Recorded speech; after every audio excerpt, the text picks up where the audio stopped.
এ নন্টি, দাদা ডাকছে নন্টি করে, দেখেছো?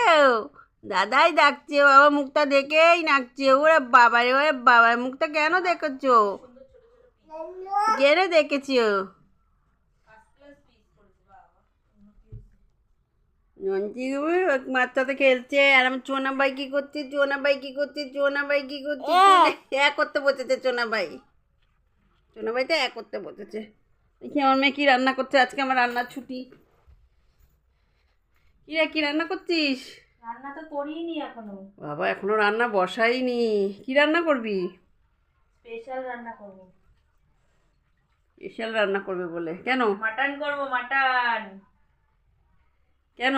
কিসের জন্য মটন করবি? আজকে বোনের হ্যাপি বার্থডে, আমার বোনের।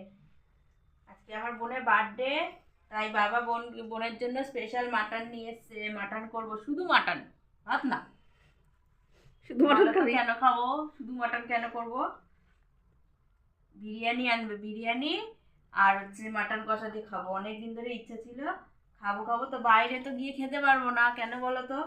বাইরে যেতে পারবো না। আমার রাজপুত্তর আর আমার বোনের রাজকন্যা, এই দুজনের জন্য আমাদের বাইরে 1 বছর ধরে বন্ধ।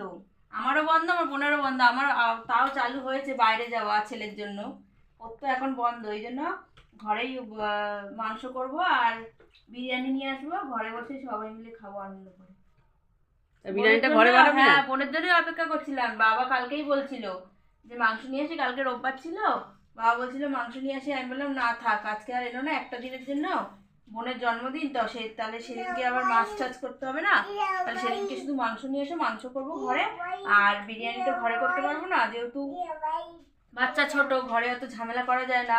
ওদের বাবাকে বলেছিলাম যে বিরিয়ানি নিয়ে আসবা কিনে, আর মাংসটা শুধু ঘরে করবো, তাহলে মাংসটাও হয়ে যাবে ঘরে, আর কম খরচা। শুধু শুধু বিরিয়ানি খাওয়াও যায় না, শুধু শুধু তো বিরিয়ানি খাওয়া যায় না। এই জন্য বাবাকে বলেছিলাম মাংসটা করবো ঘরে, তুমি শুধু বিরিয়ানিটা নিয়ে আসবা। বলছে ঠিক আছে, তাই মাংস করছি আর বিরিয়ানিটা নিয়ে আসবে বাবা।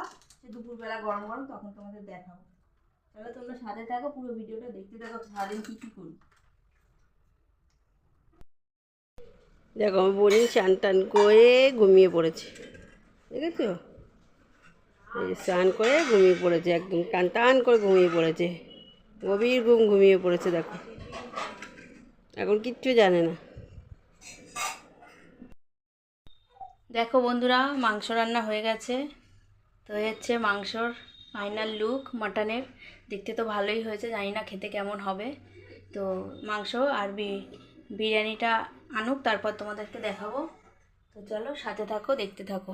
এই যে এত বাসন আছে, এখন সব বাসন টাসন মেজে রান্নাঘর পুরো পরিষ্কার করতে হবে। দেখো কি অবস্থা, ঠিক আছে? রান্নাঘর পরিষ্কার করে নিয়ে পরে আসছি। আর এই যে আমার মহারানী এই যে বসেছে, আর আমার ছেলে গেছে বাইরে। এখন দিদুনের কোলে স্নান টান করে বসে আছে, আমি কাজটা ছেড়ে নিই ঝটপট করে। চলো পরে আসছি। ও খাবে ঠিক, তোর বার্থডে স্পেশাল লাঞ্চ, বিরিয়ানি, এটা হচ্ছে মাটন, হাঁটু করে বস ঠিক মতন। এই যে স্যালাড, আর এই যে মিষ্টি, এই যে বার্থডে গার্ল, হ্যাপি বার্থডে। আর এই যে আমার ছেলে বসেছে খেতে, মাম্মামের সাথে বসেছে। এবং মাংস নিয়ে নে তোর মতো তুই, জানিবি তোর পছন্দ হয়েছে তো? না, ভালো ওর বিরিয়ানি খাবে, বিরিয়ানি। আর যে মাটন কষা করেছি, কষা একটু গ্রেভি করেছি, খুব সুন্দর। তো চলো খেয়ে নিক। এই যে আমাদের বিরিয়ানি।